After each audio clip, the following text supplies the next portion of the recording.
أعوذ بالله من الشيطان الرجيم. بسم الله الرحمن الرحيم. اقرأ باسم ربك الذي خلق. خلق الإنسان من علق. اقرأ وربك الأكرم الذي علم بالقلم. علم الإنسان ما لم يعلم. كلا إن الإنسان ليطغى أن رآه استغنى. إن إلى ربك الرجعى. أرأيت الذي ينهى عبدا إذا صلى. أرأيت إن كان على الهدى أو أمر بالتقوى. أرأيت إن كذب وتولى. ألم يعلم بأن الله يرى. كلا لئن لم ينته لنسفعا بالناصية. ناصية كاذبة خاطئة. فليدع ناديه. سندع الزبانية. كلا لا تطعه واسجد واقترب. صدق اللہ العظیم. پھر آج بھی سجدے کی آیت تلاوت ہوئی ہے. تمام سامعین پر بھی سجدے تلاوت کرنا واجب ہے. کل گزشتہ کا کر لیا، نہ کیا ہو تو 2 سجدے کر لیں.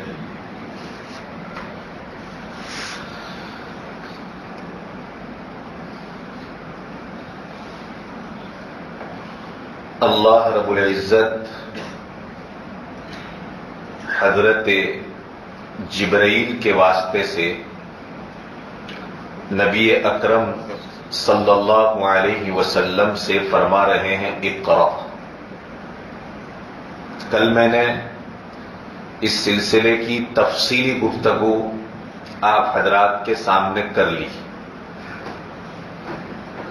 وہیں سے ہم آگے بڑھتے ہیں کہ اللہ کے رسول صلی اللہ علیہ وسلم نے تو یہ فرمایا تھا کہ ما انا بقاری، میں پڑھنا نہیں جانتا ہوں. بعض روایات سے پتہ چلتا ہے کہ آپ صلی اللہ علیہ وسلم کے پاس جس وقت حضرت جبرائیل امین علیہ الصلاۃ والتسلیم ان آیات کو لے کر کے تشریف لائے تھے، اس وقت نبی اکرم صلی اللہ علیہ وسلم نیم بیداری میں تھے اور نیم خواب میں تھے. یعنی وہ کیفیت تھی کہ جو نہ مکمل بیدار ہونے کی کیفیت اور نہ مکمل خواب اور سونے کی کیفیت. کچھ کیفیت بیداری کی تھی تو کچھ کیفیت سونے کی تھی. اس کو کہتے ہیں نیم بیداری اور نیم خوابی کی کیفیت میں تھے.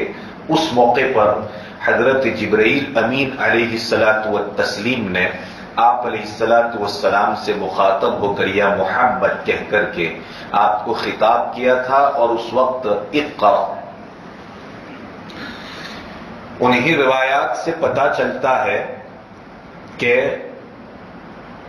حضرت جبرائیل امین علیہ الصلاۃ والتسلیم آپ کے پاس یہ جملہ اقرأ باسم ربک الذی خلق زبانی نہیں بلکہ ایک تختی پر لکھ کر لائے تھے، لکھا ہوا لے کر آئے تھے.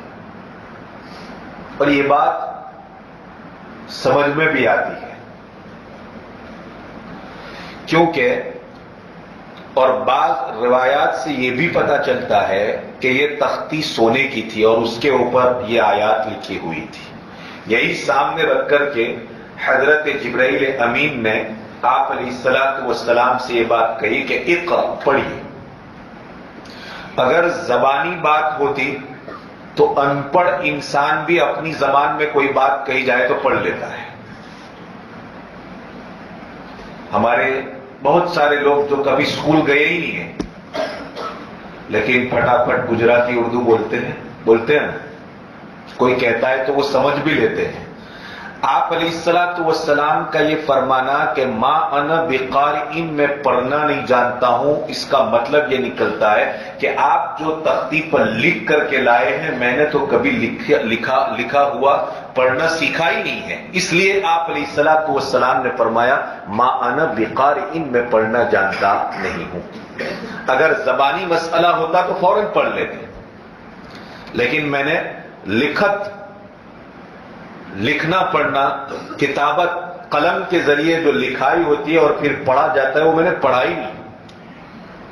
تو آپ علیہ الصلوۃ والسلام سے حضرت جبرائیل امین نے وہ یوں فرمایا اقرأ باسم ربک الذی خلق۔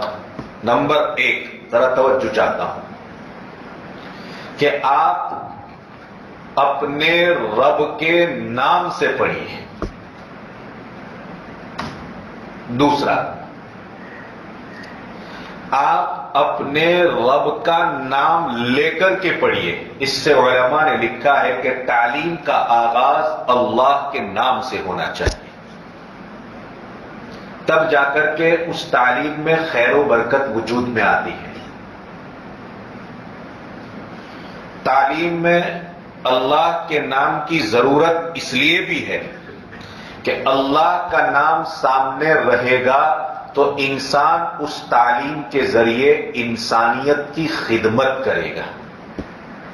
آج کل ایجوکیشن کا پورا بیس کمرشل بیس ہے، پیسے کمانا۔ آپ کسی سے بھی پوچھو کہ بھئی آپ نے کون سے فیلڈ کو چوائس کیا، کہا اس فیلڈ کو چوائس کرنے میں مال دولت کے حصول کی اپورچونیٹیز زیادہ ہے۔ آپ کسی سے بھی پوچھیں، آج کل کے ماڈرن ایجوکیشن کی میں بات کر رہا ہوں جس کو اعلی تعلیم کہا جاتا ہے، ایک سنگل پرسن بھی ایسا بتا دیا جائے کہ جس کا پہلا مقصد، فرسٹ ٹاسک یہ ہو کہ انسانیت کی خدمت کرنا ہے، بتاؤ چلو۔ بچے سے بھی یہ بات کہی جائے، بچے کے باپ سے جب یہ بات پوچھی جائے کہ آپ نے اپنے اس بچے کو کانوینٹ اسکول میں داخل کیا یا سینٹ زیویئرس اسکول میں داخل کیا یا منشی پبلک اسکول میں یا ماٹلی والا پبلک اسکول میں، کہاں آپ لے جا رہے ہیں اس کو، آخر آپ کا انٹینشن کیا ہے، آپ کی نیت کیا ہے، آپ کا مقصد کیا ہے؟ تو بتائے، پوچھیں، جواب ملے گا۔ جس اسکول کے لیول کو میں نے ملحوظ رکھ کر کے اپنے بچے کا ایڈمیشن کرایا ہے، اس کا مقصد یہ ہے کہ فیوچر کے اعتبار سے اس بچے کو اپنی اکنامک سسٹم کو بہتر سے بہتر بنانے میں وہ فیلڈ زیادہ سے زیادہ معین اور مددگار ثابت ہو، یہی انٹینشن ہوتا ہے۔ اس سے ہٹ کر کے شاید ہزاروں میں کوئی آدمی ایسا نکل رہا ہے، غلط تو نہیں کہہ رہا ہوں میں۔ پہلی وحی محمد رسول اللہ صلی اللہ علیہ وسلم پر نازل ہو رہی ہے، اور میں نے کل بتایا تھا کہ جس سے اس کائنات کی جہالت کی تاریکیوں کو دور کرنا ہے۔ اس وحی میں سب سے پہلا درس اور سب سے پہلا سبق آپ علیہ الصلوۃ والسلام کو اور آپ کے واسطے سے قیامت تک آنے والی انسانیت کو، صرف اپنے ماننے والوں کو نہیں، پوری انسانیت کے لیے یہ درس تھی۔ یہ آیت صرف مسلمانوں کے لیے نازل نہیں ہوئی تھی، یاد رکھنا، یہ آیتیں تو پوری انسانیت کے لیے، کیونکہ آپ نبی بن کر آئے تھے پوری انسانیت کے لیے، اس لیے آپ علیہ الصلوۃ والسلام کو اور آپ کے واسطے سے پوری امت کو یہ بات سمجھائی جا رہی ہے کہ آپ کی تعلیم کس کے نام سے ہونی چاہیے؟ اللہ، یعنی اپنے پروردگار کے نام سے ہونی چاہیے، رب، تربیت کرنے والے کے نام سے ہونی چاہیے، جس میں انسانیت کی خدمت کے جذبات ہونے چاہیے۔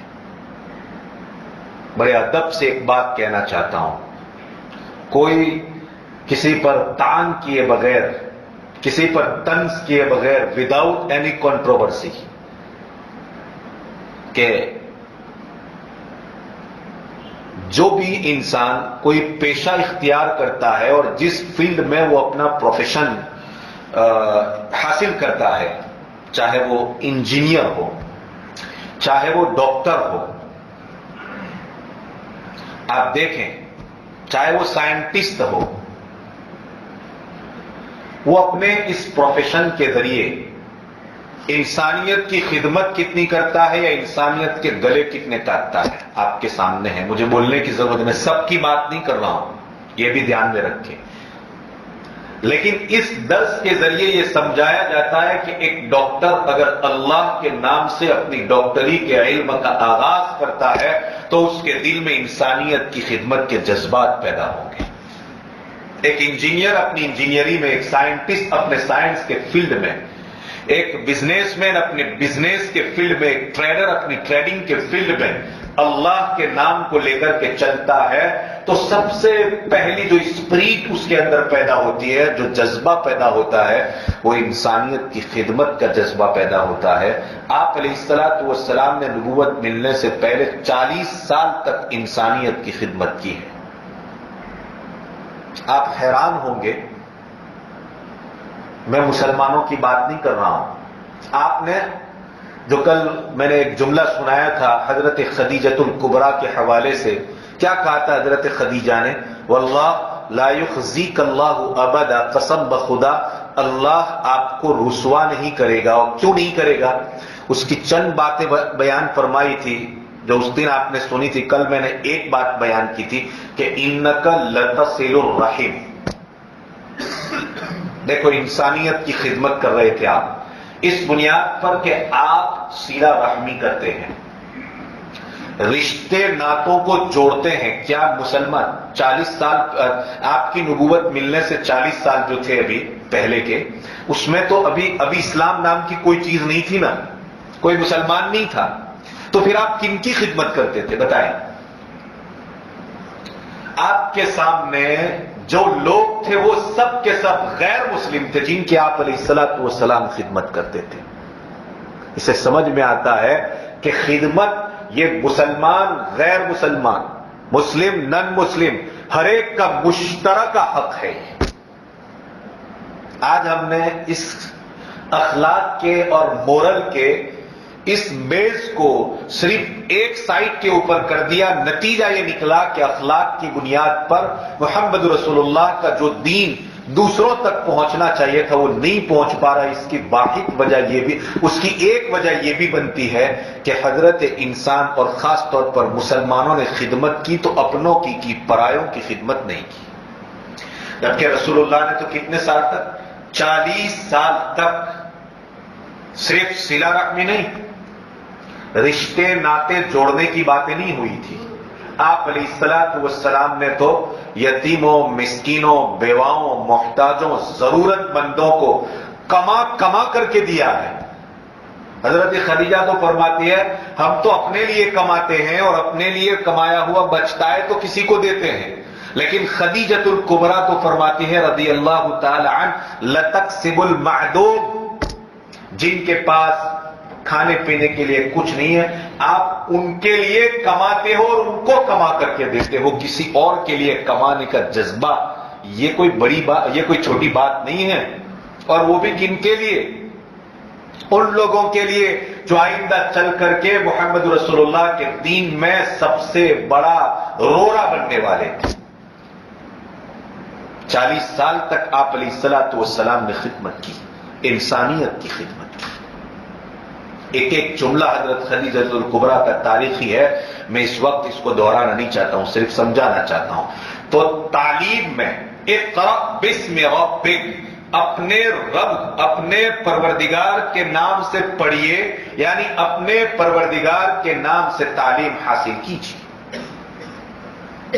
یہ انسان کی پرائمری تعلیم کی بات ہوئی، ابتدائی تعلیم کی بات ہوئی کہ ابتدا ہی کس سے ہونی چاہیے؟ بولو اللہ کے نام سے ہونی چاہیے. اس لیے اپنے بچے کو بھی کیا سکھاتے ہیں؟ سب سے پہلے بسم اللہ الرحمن الرحیم، بسم اللہ پڑھو، بسم اللہ پڑھو. یہی تو ہے. کیا کبھی اس کانسیپٹ کے اوپر نظر گئی، ہماری توجہ گئی کہ کیوں یہ کانسیپٹ اسلام کا ملا اس پہلی وحی سے جو اس دنیا کو کی تاریکیوں کو اس وحی نے ہمیشہ کے لیے ختم کر دیا تھا. یہ کانسیپٹ یہاں سے ملا. ایک بچے کو سب سے پہلے ماں باپ جو چیز چاہے وہ جاہل ماں باپ کیوں نہ ہو، ان کا بھی یہی مقصد اور یہی ان کی پہلی شروعات ہوتی ہے کہ اپنے بچوں کو کس سے؟ اللہ کے نام سے پڑھو بسم اللہ. بسم اللہ کا مطلب کیا ہے؟ اللہ کے نام سے. کھاتا ہے تو کہو بسم اللہ، اللہ کے نام سے کھاؤ. اٹھتا ہے تو کہ بسم اللہ. گھر سے باہر نکلتا ہے کہ چلو اللہ کے نام سے باہر نکلو. مدرسہ بیچتے ہیں تو کہ اللہ کے نام سے. سمجھ رہے ہیں؟ اقرأ بسم ربک الذی خلق. یہ ابتدائی اور پرائمری تعلیم کی بات ہو رہی ہے. اب انتہائی ثانوی درجے کی تعلیم، ہائی سیکنڈری کی تعلیم. ہائی سیکنڈری کی تعلیم ایک تو دیکھیں ہر دور میں تعلیم کا یہ سلسلہ رہا ہے، کوئی دور اس سے خالی نہیں رہا. یونان کا ایک دور تھا، ایک لمبے زمانے سے پہلے 2-2.5-3 سال پہلے، 150 سال پہلے سے لے کر کے اوپر تک کا ایک زمانہ ہے جو یونانی تعلیم کا زمانہ کہا جاتا تھا، یونانی ایجوکیشن کا زمانہ جس کو کہا جاتا تھا. وہاں پر بھی ایک تعلیم تھی جس تعلیم کو ہائی سیکنڈری کی تعلیم کہا جاتا ہے. اس کے بعد یہ دور آگے بڑھتا گیا. جو علوم ضروری ہوا کرتے ہیں جیسے ٹیکنالوجی کا علم، سائنس کا علم اور دیگر فنون کا علم، یہ ہائی سیکنڈری کی تعلیم کہی جاتی ہے. لیکن قرآن نے، قرآن مقدس نے انسانوں کی دستوری کتاب نے، انسانوں کی ہیومن برینگ کتاب نے جو ایک مانوتا کا عظیم سندیش جس کتاب میں اللہ رب العزت نے انسانوں کو عطا فرمایا ہے، اے اللہ تیری عطا پر ہم تیری تعریف کرتے ہیں اور اپنی خطا پر تجھ سے معافی چاہتے ہیں کہ تو نے ہم کو اتنی عظیم کتاب عطا فرمائی. اس پروگرام کے ماتحت اعلی تعلیم کیا ہے سمجھو. میں یہ نہیں کہتا کہ وہ تعلیم ضروری نہیں ہے، میں سمجھانا چاہتا ہوں کہ اعلی تعلیم میں ٹاپ آف دی آل، سب سے اوپر اگر کوئی تعلیم ہو سکتی ہے تو قرآن کے پروگرام کے مطابق سمجھیے اعلی تعلیم اور ہائی سیکنڈری کی تعلیم اسلام نے پیش کی ہے. وہ یہ کہ انسان سب سے پہلے تو اپنے حقوق کو پہچانے، اپنا حق کیا ہے. دوسرے نمبر پر اپنے خالق و مالک کے حق کو پہچانے، الذی خلق، جس نے پوری کائنات کو پیدا کیا. اور تیسرے نمبر پر مخلوق کے حق کو پہچانے. یہ 3 حقوق کو پہچان لے، جو بھی انسان پہچان لے گا اس نے گویا کہ اعلی تعلیم کو حاصل کر لیا اور وہ انسان دنیا اور آخرت کے اندر کامیاب انسان بن گیا قرآن کے پروگرام کے مطابق. اب تو سمجھ میں آ گیا. قرآن کی پرائمری تعلیم یہ ہے کہ اللہ کے نام سے اس کی شروعات کی جائے، اور ہائر ایجوکیشن قرآن کا یہ ہے کہ انسان پہلے اپنا حق پہچان لے، اپنے رب کا حق پہچان لے اور پھر دوسروں کے حقوق کو پہچان لے. کیوں؟ فارسی میں کسی نے بہت خوب کہا کہ بے علم نہ تواں خدا را شناخت. اس بنیاد پر کہ بغیر علم کے نہ انسان اپنے آپ کو پہچان سکتا ہے، نہ اپنے خدا کو پہچان سکتا ہے اور نہ کسی دوسرے کو پہچان سکتا ہے. اس لیے قرآن نے اس کو اعلیٰ تعلیم کے دائرے میں رکھا اور اعلیٰ تعلیم کے خانے میں رکھا ہے. آج پوری دنیا میں آپ دیکھیں فساد اور بگاڑ ختم نہیں ہو رہا ہے، جبکہ کالج سے کالج، یونیورسٹیوں سے یونیورسٹی، اعلیٰ سے اعلیٰ تعلیم، بڑے سے بڑے اور عمدہ سے عمدہ سلیبس تیار کیے جا رہے ہیں اور ہزاروں کی تعداد میں جوان بیٹے اور بیٹیاں کالج یونیورسٹیوں کا رخ کیے ہوئے ہیں. لیکن فساد اور بگاڑ دنیا سے ختم نہیں ہو رہا ہے. پروفیشنل والے لوگ بھی چوری اور ڈکیتی کرتے ہیں. بہت سے ہم نے ATM توڑنے والے وہ بھی دیکھے اور وہ بھی سنے کہ انہوں نے 10ویں کی بھی تعلیم حاصل کی، 12ویں کی تعلیم بھی حاصل کی ہے، لیکن اس کے باوجود بھی ATM کو توڑ رہے ہیں، بینک کرافٹ کر رہے ہیں. آپ دیکھیں تو لوگوں کے اکاؤنٹس کو ہیک کر کے ان کے پورے بینک اکاؤنٹ کو اپنے اکاؤنٹ کے اندر ٹرانسفر کرنے کی چوریاں کر رہے ہیں. High profession. کچھ سمجھ میں آ رہی ہے کیا کہنا چاہتا ہوں؟ اعلی تعلیم یافتہ لوگ بھی یہ چوریاں کر رہے ہیں. ٹیکس کی چوری کے لیے کون سا سب سے بہترین چارٹر اکاؤنٹنٹ ہو سکتا ہے کہ جو آپ کو راستے دکھاوے؟ میں غلط تو نہیں کہہ رہا ہوں کہ کس طرح سے ہم جو ہے ٹیکس سے اپنے آپ کو بچا سکیں. کون سا ریٹرن زیادہ سے زیادہ ہم کو مل سکتا ہے، اس کے راستے بتاؤ جناب. جبکہ یہ سب حکومت کے قوانین سے ہٹ کر کے نگاہیں، حکومت کی جو کہا جائے کہ ڈیپ نگاہیں ہیں، ان نگاہوں سے اپنے آپ کو بچانے کے لیے یہ تعلیم کا حال ہے جناب. فساد اور بگاڑ ختم نہیں ہو رہا ہے.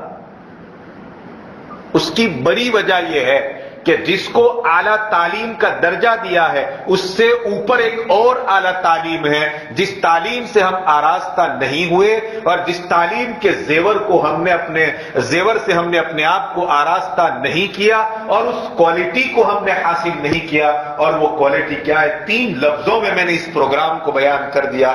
کیا ہے؟ انسان سب سے پہلے اپنا حق پہچانے. میری ذات کا میرے اوپر کیا حق ہے؟ مجھے اپنے آپ کو کون سے مورل پر، سمجھ رہے ہیں، اپنے آپ کو کون سے مورل پر آپریٹ کرنا چاہیے. آج انسان اپنے آپ کو اپنے فزیکلی آپریٹ ہو رہا ہے. میں بتاؤں اس کی مثال، 2 لفظ میں نے استعمال کیے ہیں. آپ تو پڑھا لکھا طبقہ ہے، ہم تو ساتویں پڑھ کر یہاں بیٹھے ہوئے ہیں. انسان آج اس دنیا میں دیکھیں آپ، میں نے 3 چیزیں بتائی آپ کو. نمبر 1 اپنی ذات کو پہچاننے کی تعلیم. نمبر 2 اپنے خالق و مالک اور اپنے کریٹر کو پہچاننے کی تعلیم. اور نمبر 3 دوسرے انسانوں اور دوسری مخلوق کے حقوق کو پہچاننے کی تعلیم. یہ 3 چیزیں. لیکن آپ دیکھیں حضرت انسان کا حال کیا ہے. انسان نے اپنے آپ کو فزیکلی آپریٹ کیا ہے اور کہا جائے کہ مورل کے اعتبار سے اس نے اپنے آپ کو آپریٹ نہیں کیا. ان 2 باتوں کو میں آج کی اس آیت کی روشنی میں سمجھانا چاہتا ہوں. ذرا سمجھے، توجہ چاہتا ہوں. انسان کو اس بات کا علم ہے کہ اگر زہر کھاؤں گا تو مر جاؤں گا. بتائیے ہے کہ نہیں اس بات کا علم؟ زہر کھاؤں گا تو مر جاؤں گا. یہ اس کا فزیکل اپنے آپ کو آپریٹ کرنا ہوا کہ فزیکل لاس پر وہ اپنے آپ کو آپریٹ کرتا ہے کہ فزیکلی لاس اس کے اندر ہے. جسمانی اعتبار سے میں لاس ہو جاؤں گا، میں نقصان میں پڑ جاؤں گا اگر کیا کروں گا؟ زہر کھاؤں گا تو. یہ ہے فزیکل لاس آپریٹ. لیکن مورل لاس آپریٹ وہ کرنا ہی نہیں چاہتا ہے. اب اگر اس سے کہا جائے کہ حرام کھانے کی بنیاد کے اوپر نقصان ہوتا ہے، کہتا ہے میں نے ہزاروں مال اپنے پیٹ کے اندر ڈال دیا، آج تک مجھے ڈھکار بھی نہیں آئی ہے. بات تو سمجھے بھائی. زہر کھاتے ہیں، پیٹ میں زہر بھی تو جا رہا ہے. تو زہر سے کیا ہوتا ہے؟ انسان کی موت واقع ہو جاتی ہے. یہ فزیکل لاس انسان کو اس حقیقت کا پتہ چلا. لیکن حرام کے ہزاروں لقمے اپنے پیٹ کے اندر میں ڈال گیا، لیکن میرے پیٹ میں ڈکار تک نہیں آتی ہے، درد تک پیدا نہیں ہوتا ہے. حالانکہ اس کو پتا ہونا چاہیے کہ یہ ایک فزیکل لاس ہے اور یہ ایک مورل لاس ہے. انسان کے اخلاق کا اور ایمان کا دیوالیہ نکل رہا ہے اس سے. بات تو سمجھ میں آئی. ایک اور مثال سے، ایک اور ایگزامپل سے سمجھانا چاہتا ہوں. انسان نے تعلیم حاصل کی لیکن اپنے رب کے نام کو چھوڑ کر کے تعلیم حاصل کی.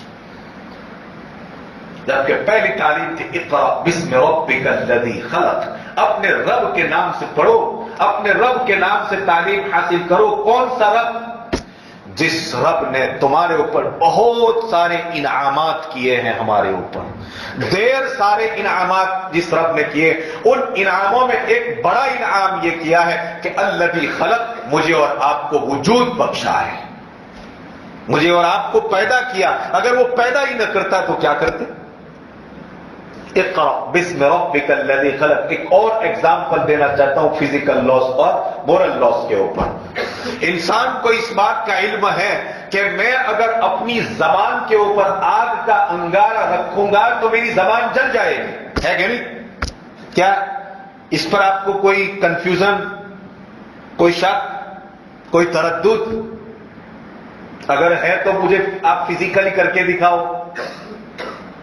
کیا کہ زبان پر آگ کا انگارہ رکھا جائے تو زبان جل جاتی ہے، لیکن وہ یہ بات ماننے کے لیے تیار نہیں ہے، مورل لاس کے اس کانسیپٹ کو وہ آپریٹ ہی کرنا نہیں چاہتا ہے کہ زبان سے جھوٹ بولوں گا تو کوئی نقصان ہوگا، حالانکہ اس کا بہت بڑا نقصان ہے۔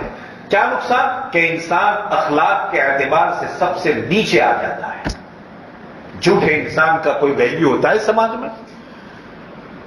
کوئی ویلیو نہیں، اور خدا کی بارگاہ میں جھوٹے کو اس کی سزا ملے گی، حرام خور کو اس کی سزا ملے گی، ہے کہ نہیں؟ لیکن میں نے کہا کہ وہ اس وقت صرف اسی بات کے اوپر فوکس کرتا ہے کہ اس کام کی بنیاد پر جسم کے اعتبار سے کیا فائدہ ہوتا ہے اور جسم کے اعتبار سے کیا نقصان ہوتا ہے، مورل اور اخلاق کے اعتبار سے کیا فائدہ اور اخلاق کے اعتبار سے کیا نقصان، اس کے اوپر وہ اپنے آپ کو آپریٹ کرنا ہی نہیں چاہتا ہے، وہ اس کے مطابق اپنی زندگی گزارنا ہی نہیں چاہتا ہے۔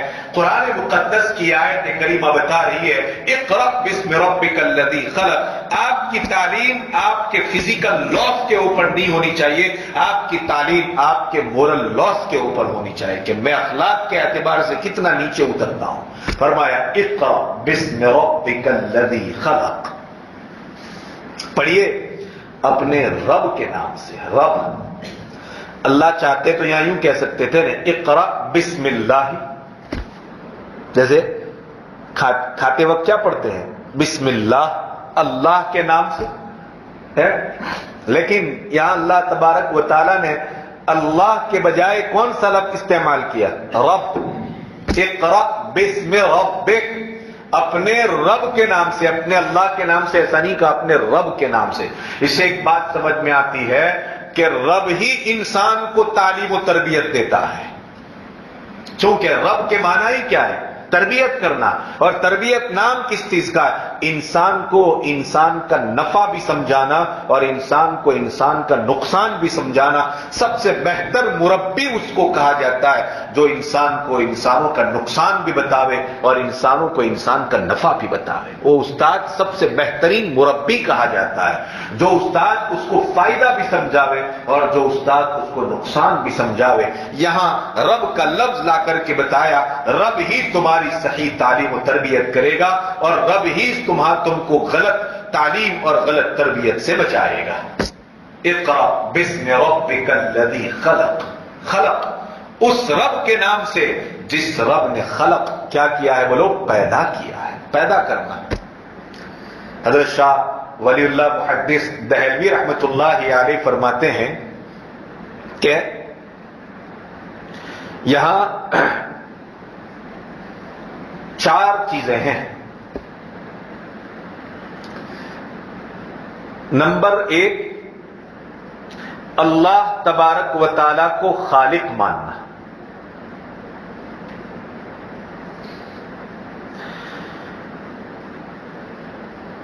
نمبر 2،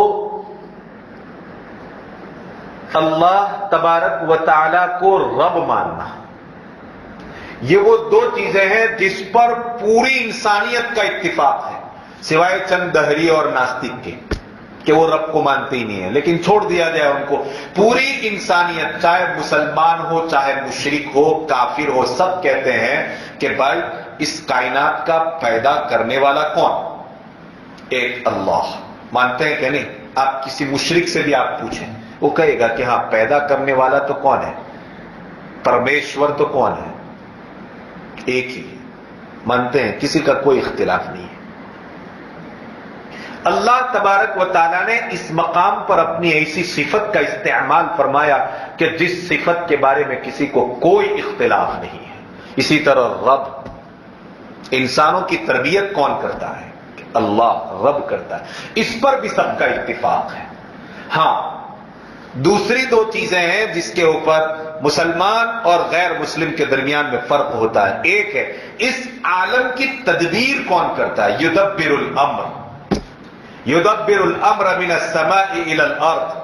فرماتے ہیں کہ اللہ تبارک و تعالی آسمان سے لے کر کے زمین تک جتنی کائنات ہے اس پوری کائنات کی تدبیر وہ کرتا ہے کہ بھائی کیا کرنا ہے کیا نہیں کرنا ہے, کس سسٹم کے ساتھ اس کو چلانا ہے, کس نظام کے ساتھ اس کو چلانا ہے. مسلمان کہتے ہیں کہ تدبیر کرنے والی ذات بھی صرف کس کی ہے بھائی, اللہ کی ہے. جبکہ کوئی کہتا ہے کہ نہیں تدبیر نبی کرتے ہیں, کوئی کہتا ہے تدبیر فرشتے کرتے ہیں, کوئی کہتا ہے تدبیر کون کرتے ہیں جنات کرتے ہیں, کوئی کہتا ہے فلانی دیوی کرتی ہے, کوئی کہتا ہے فلانا دیوتا کرتا ہے. میں نے ایک دن کہا تھا کہ ہر کنکر ان کا شنکر, ہر پتھر ان کی دیوی.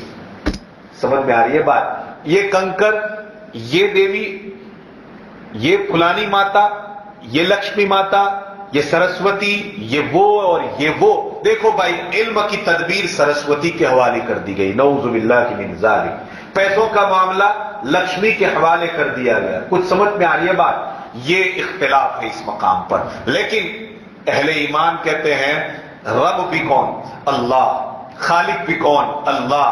تدبیر کرنے والا بھی کون, اللہ. اور چوتھے نمبر پر عبادت کی ہستی, عبادت کے لائق اگر کوئی ہستی ہے تو وہ صرف کون ہے بولو, اللہ کی ہستی ہے.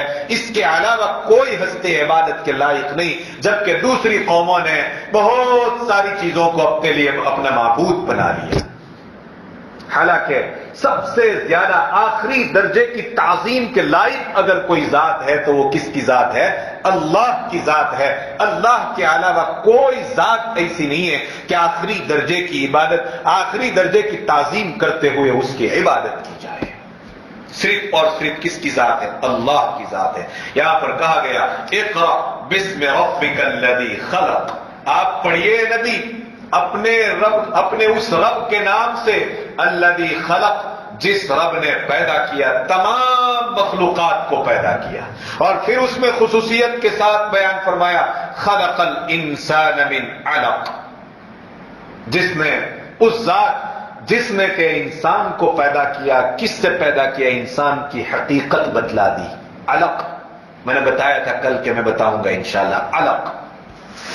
علق کہتے ہیں انسان کے کریشن اور تخلیق کے جو مرحلے ہیں, جس کو آج سائنس بھی تسلیم کرتا ہے, میڈیکل سائنس بھی تسلیم کرتا ہے کہ ایک نطفہ جب ماں کے رحم میں پہنچتا ہے, عورت کے پیٹ میں یوٹرس جس کو کہا جاتا ہے, بچہ دانی جس کو کہا جاتا ہے, وہاں پہنچتا ہے. 40 دن تک وہ نطفہ وہاں پر رہتا ہے. پھر اس کے اوپر وہ خون کا ایک لوٹھا بنتا ہے. مرد کا نطفہ, عورت کا وہ خون جو اب تک حیض کی شکل کے اندر جاری تھا, جیسے ہی مرد کا نطفہ عورت کی شرمگاہ کے اندر پہنچتا ہے, بولو حیض, ماہواری جس کو کہا جاتا ہے, پیریڈ, یہ سسٹم آٹومیٹکلی بند ہو جاتا ہے. یہ تو پتا ہے نا آپ لوگوں کو. بند ہوتا ہے تو پھر وہ جاتا ہے کہاں ہے, وہ خون, مرد کا نطفہ, عورت کا نطفہ, اور یہ خون جو حیض کا ہے اس سے گوشت کا لوٹھرا تیار ہوتا ہے. اس لوٹھرے کو, یہ جو جمع ہوا خون ہے, سمجھ میں آئی بات, یہ جو لوٹھرا ہے اور یہ جو جمع ہوا خون ہے, قرآن نے اس کو فرمایا خلق الانسان من علق. اس ذات نے انسان کو حیض کے خون سے جمے ہوئے گوشت کے لوٹھرے سے پیدا کیا ہے. حضرت انسان کی حقیقت بیان کر دی. بات تو سمجھ میں آ رہی ہے. اب تو جوان ہوا, اب تیرے اندر طاقت آئی, اب تیرے اندر حسن آیا, تیرے اندر جسمانی طاقت آئی, تیرے اندر مہارت آئی, تو حسین اور خوبصورت بن گیا, ہے کہ نہیں؟ اب سرکش بن گیا. آگے اس مضمون کو بیان کر رہا, اس لیے میں نے یہیں سے اس کو چھیڑا. اب تو سرکشی کر رہا ہے, اب تو بغاوت کر رہا ہے, اب مال و دولت مل گئی, جاہ اور مرتبہ مل گیا, حکومت مل گئی، جسمانی طاقت مل گئی، ڈھیر ساری اولاد مل گئی، ایک بڑی انجمن اور مجلس میں بیٹھنے والے درباری مل گئے، تو آج خدا کی کائنات پر میں بسنے والے انسانوں کے اوپر تو ظلم کر رہا ہے؟ کیا تو ان کا خون چوس رہا ہے؟ ہر ایک طبقے سے اللہ کہہ رہا ہے، ہر ایک طبقے سے لیطغا، آگے آیت آ رہی ہے، میں اسی سے ابھی جوڑنا چاہتا ہوں اس کو۔ اللہ تبارک و تعالیٰ نے حضرت انسان کی اوقات یاد دلا دی۔ وہ تو ہم نے تیری تربیت کی، تو تیرا نشو نما کیا، جس کو ہم پالن پوشن کہتے ہیں، تیرا گروتھ ہوا ہماری تربیت پر نگرانی میں، اس لیے تو اتنا بڑا نظر آتا ہے، ایسا حسین اور جمیل نظر آتا ہے۔ ذرا اپنی اصلیت کے اوپر ایک مرتبہ نظر کر، اپنی اصلیت کے اوپر غور کر، کس چیز سے بنا؟ وہی کھایا جب عورت پھینکتی ہے تو آپ کو اندازہ ہوگا کہ کس طرح انگلیوں کے آخری پوڑووں سے پکڑ کر اس غلاظت کو پھینک دیا جاتا ہے، جو کپڑے کے اوپر لگی ہوئی ہے، روئی کے کنبے اور پھائے کے اوپر لگی ہوئی ہے، وہی غلاظت، وہی منی کا قطرہ جب کپڑے کے اوپر لگ جاتا ہے تو حضرت انسان کیسی گن محسوس کرتا ہے، اور کس طرح اس کپڑے کو پکڑ کر کے تو غسالے میں دھونے کی جگہ کے اوپر اس کو ڈالتا ہے۔ تیری اصلیت تو یہیں سے ہے۔ اب گھمنڈ، غرور، نشہ، طاقت کا، مالداری کا، حسن کا، کس چیز کا نشہ ہے؟ جاہ، مرتبے کا، حکومتوں کا۔ اللہ تبارک و تعالیٰ نے فرما دیا، ایک تو یہ بات سمجھا دی، دوسرے نمبر پر یہ بات سمجھائی، میں اس بات کے اوپر قادر ہوئے نبی کہ جس انسان کو میں نے جمے ہوئے خون کے لوٹرے سے پیدا کیا، میں اسی انسان کو اعلیٰ سے اعلیٰ تعلیم دے کر کے اشرف المخلوقات بنانے کے اوپر قادر ہوں۔ چنانچہ حضرت انسان کو اللہ تبارک و تعالیٰ نے اشرف المخلوقات بنایا۔ تمام مخلوقات میں سب سے بہترین، عمدہ اور سب سے زیادہ عزت دار مخلوق اگر کوئی ہے تو وہ کون ہے؟ بولو، حضرت انسان ہے۔ اسی لیے ہم کو کیا کہا جاتا ہے؟ بولو، اشرف المخلوقات، اللہ کے کریشن کا گریٹ کریشن، مہان۔ اگر کوئی اللہ تبارک و تعالیٰ کی پیدا کردہ مخلوق ہے تو وہ کون ہے؟ حضرت انسان ہے۔ کس سے بنایا؟ اللہ کہتا ہے میں اس بات کے اوپر قادر ہوں۔ اے نبی آپ پڑھیے، میں قادر ہوں اس بات کے اوپر کہ آپ کو اولین آخرین کا علم دے کر کے اس کائنات کی سب سے بڑی ہستی بنا دوں گا، اس کائنات کے سب سے بڑے عالم تم کو بنا دوں گا۔ اقرا، آپ پڑھیے۔ سمجھ میں آتا ہے کہ انسان پڑھائی کرے تو جہالت دور ہوتی ہے۔ پڑھائی سے کیا جہالت ہے؟ جہالت دور ہوتی ہے، تعلیم سے جہالت دور ہوتی ہے۔ اور حضرت انسان کے بہت سارے مقاصد میں پہلا مقصد جو تھا وہ اللہ کی عبادت کرنا تھا، اور اللہ کی عبادت کرنے کے لیے اللہ کو پہچاننا ہے، اور اللہ کو پہچاننے کے لیے انسان کو پرائمری تعلیم کی بھی ضرورت ہے اور ہائی سیکنڈری تعلیم کی بھی ضرورت ہے۔ بغیر تعلیم کے انسان اللہ کو پہچان نہیں سکتا ہے۔ تعلیم تو اس لیے ہونی چاہیے تھی۔ پھر دوسری سب باتیں دوسرے درجے میں آئیں گی۔ پہلا مقصد تعلیم کا کیا ہے؟ بولو، اپنے خالق کو پہچاننا۔ الذی خلق کہا اس نے، حالانکہ الذی رزق بھی ہے نا، اللہ نے رزق بھی دیا، اللہ نے ہماری ستاری بھی کی۔ اللہ تبارک و تعالیٰ قادر بھی ہے، اللہ تبارک و تعالیٰ عزیز بھی ہے، قوی بھی ہے، ذل جلال بھی ہے، ذل اکرام بھی ہے۔ ان سب صفات میں سے صرف اس صفت کا یہاں پر استعمال کر رہا ہے کہ الذی خلق، جس نے پیدا کیا۔ خالق ہے وہ تمہارا خالق ایسا خالق ہے کہ جو اس طرح سے تم کو وجود بخشتا ہے اور پھر تم کو اس طرح اشرف المخلوقات بنا دیتا ہے، اور پھر تعلیم کے ذریعے تم کو دنیا آخرت کا ایک کامیاب ترین انسان بنا دیتا ہے۔ اقرأ باسم ربک الذی خلق الذی خلق الانسان من علق۔ اقرأ اب دوبارہ کہا جا رہا ہے، یہ وہی تعلیم جو اعلیٰ تعلیم کے لیے ہے۔ اقرأ، آپ پڑھیے تو صحیح،